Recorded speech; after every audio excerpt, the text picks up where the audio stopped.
Oregon SATF welcomes you to PreventionLand. The location is everywhere, and the population is us. So let us show you around.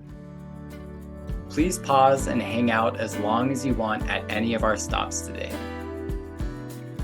Let's start the tour here at the river. Situating prevention. Most people want to live, work, and grow in communities that are safe and free from violence and abuse. To do this, we want to focus our efforts upstream, stopping violence and abuse before it occurs. So let's imagine the following scenario. It's a lovely day, so you and your friends head to the river to relax. 15 minutes after you arrive, you hear splashing and yelling coming from the bank of the river. You rush to the river and see someone crying for help in the water. You and your friends act quickly, pulling the person to safety on shore. You are all exhausted. What just happened, you think as you catch your breath? And then you hear it. Someone else is in the water. This goes on for what feels like hours as you and your friends pull people to safety. Tired and overwhelmed, you think, how are all these people ending up in the river? I'm going to go find out where all of these people are coming from, you yell to your friends. Weary, you follow the riverbank, moving upstream as you go. After some time, you reach a series of bridges that people use to cross the river. They are in varying states of disrepair. As you watch people try to cross, it's quickly apparent that those bridges in the greatest state of disrepair are leading to the most people being pushed into the water. By focusing on repairing these bridges, we are building stronger bridges for all people, and we are building communities where fewer people are pushed into the river. In order for us to change, we'll have to heal, and we must focus our work on people disproportionately impacted. Mel Phillips. The river helps us understand comprehensive prevention. Comprehensive prevention means that there are elements of prevention across the river in our communities. Upstream, to stop violence and abuse from ever happening in the first place. Midstream, to interrupt violence and abuse while it is occurring. And downstream, after violence and abuse has occurred. If we look through an equity lens that is informed by a deep understanding of oppression, we can find our way to solutions that work for everyone. Nancy Greenman. Now that we know more about comprehensive prevention, let's see what it looks like in our community. Next stop. Welcome to Prevention Town. Preventing violence and abuse across the lifespan requires collaboration, coordination, and cross-sector support. We are all in this together. Connection to community protects against violence and abuse. Prevention Town is education centers, including schools, colleges, and universities, early learning hubs, etc. Upstream strategies include education in classrooms, for example, healthy relationships, sexuality education, violence and abuse prevention, transformative social and emotional learning. Inclusive and affirming environments to learn, extracurricular resources with opportunities for community connection, learning, leadership, and empowerment. Teachers and administrators with tools, knowledge, training, and support. Midstream and downstream strategies include interrupting harmful attitudes and behaviors, policies that focus on response and trainings for staff to implement policies meaningfully, providing and connecting to resources for support and response when violence and/or abuse does occur, for example, advocates, counselors, Title IX investigators, and community resources. Prevention is possible. It's about empowering people to understand their own sexual health, to have bodily autonomy, to understand consent, and to understand that sexual violence prevention is about sexual health promotion. Megan Kovacs. Community centers, parks, libraries, senior centers, cultural centers, faith centers, neighborhood associations, and other public spaces. The upstream, we have opportunities to promote mental and physical health, make learning opportunities accessible, highlight literature, resources, and events from diverse communities, programming for communities or youth to connect, physically safe spaces for people to gather, meet, exist, collaborate, and socially connect. Midstream and downstream, we have opportunities to promote health, connect people to resources and information, offer space for community resources to coordinate and provide multiple response services in one setting. PreventionLand includes social services like nonprofits, public services, etc. Some upstream strategies for social services include providing resources to meet critical needs like food, housing, financial aid, energy, rent assistance, childcare supports, paid family leave, and more. Providing affordable and accessible resources to promote health and well-being, like substance abuse treatment, mental health services, healthcare, preventative treatment options for individuals who may cause harm, and more. And partnering with schools and others on education. Midstream and downstream strategies include providing and connecting to resources for support and response when violence and abuse does occur, like advocates, counselors, Title IX investigators, forensic examiners, and more.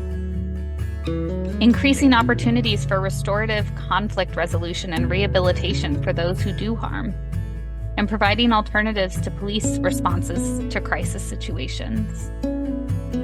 PreventionLand also includes local businesses. Upstream strategies include investment in community programs, particularly prevention programs, investment in internal practices that promote consent and health within the workplace, which include addressing workplace barriers to accessing health, statements against hate and violence within and outside of places of business, participation in local events, councils, and programming to support violence and abuse prevention, and implementation of robust policies to address sexual harassment and workplace harm. Midstream and downstream strategies could include ensuring staff have paid leave, access to affordable healthcare, and other supports before violence occurs, and raising awareness internally, including posters and/or other informational materials about what community resources are available to employees. Homes and families also play a key role. Upstream, promote healthy and equitable norms such as asserting and respecting boundaries, modeling consent, and promoting respect and equity for all people within their family and within their communities. Practice cultural and familial traditions and honor the cultural and familial traditions of other families. Advocate for prevention in the community. Exercise their voices, including serving on community coalitions and in community groups. For example, writing letters or emails of support to schools and community groups and programs. And normalizing age-appropriate conversations about all aspects of health, mental, emotional, physical, sexual, social, and more. Midstream and downstream, connecting with resources for each family member when violence or abuse occurs. Our neighbors, friends, and communities have a huge role to play in allowing people to express the reality of their experiences, to be seen, supported, and heard. We need to make it more concrete for people and give hope that what they do is impactful. Sybil Hebb. PreventionLand also includes healthcare providers, including public health, nurses and doctors, clinics, etc. Upstream strategies include partnering with local schools and groups to provide medically accurate, comprehensive sexuality education and information to all people, ensuring everyone has access to gender-affirming and inclusive sexual and reproductive care, and reducing health disparities by addressing medical discrimination. Some downstream strategies include ensuring that staff is extensively trained in gender-affirming and inclusive trauma-informed forensic examination protocol, partnering with local organizations, groups, and tribal nations to receive training on working with and within various populations, and training staff in survivor-centered, trauma-informed care principles. Sexual health and violence prevention are about holistic health and decreased health disparities. When these conversations are normalized, healthy sexuality, boundaries, consent, then we'll see this prevention impact take off. Nicole Broder. Within government, statewide, county, city, and local policy and service bodies, there are upstream, midstream, and downstream strategies. Develop and implement policies and protocols that take a stand against violence and abuse and outline strategies to support those who experience violence. Implement comprehensive prevention programs that work to address the root causes of violence and abuse and promote healthy norms and behaviors, or contract with another group who is doing this work. Invest in training for their employees and populations that they serve to address implicit biases and problems within the institution that reinforce violence and institutional trauma. Participate in statewide organizing to learn from other institutions around the state and model prevention efforts, and engage community members. As it is now, there's a funding stream for child abuse prevention, a funding stream for domestic violence prevention, a funding stream for sexual violence prevention, and we end up fostering an environment that competes for funding while not addressing the intersecting root causes. Addressing sexual violence also addresses child abuse and neglect, and addresses youth suicide and more. Why not make our resources more impactful? Why not work together? Megan Foster. PreventionLand is made up of all of us. We all play a role. We have one more stop. It is not possible to prevent violence and abuse if our communities are not addressing the environments around us. Green spaces, urban greenery, and outdoor recreation are all key. They help provide clean air, mitigate extreme heat, provide food, and are often tied to areas to play and exercise. Greenery makes our communities healthier, which helps protect against violence and abuse and other social issues. Similarly, access to affordable, fresh food and clean water promotes holistic health for all people across the lifespan, promotes equity, and addresses health disparities that disproportionately impact some communities more than others, bolsters local economies, and fosters investment in local communities, and creates opportunities for community connectedness, all of which contribute to healthier and safer communities. Sustainable and affordable infrastructure like public transportation, affordable housing, internet access, safe roads, sidewalks, paths, and more make it easier for folks to physically navigate the world.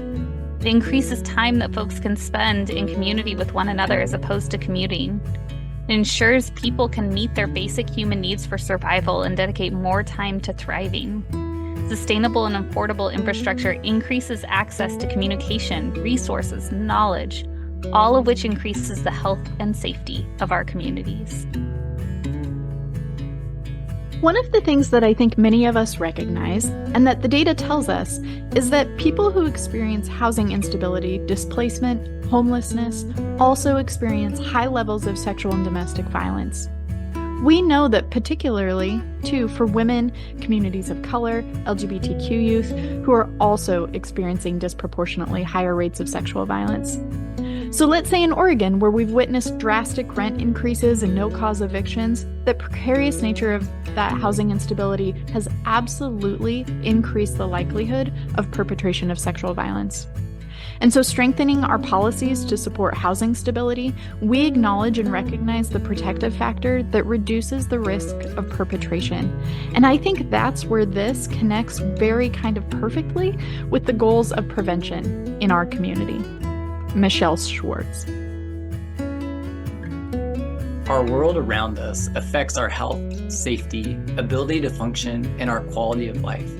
From the social determinants of health, we have education, access, and quality, healthcare access and quality, neighborhood and built environments, social and community context, and economic stability.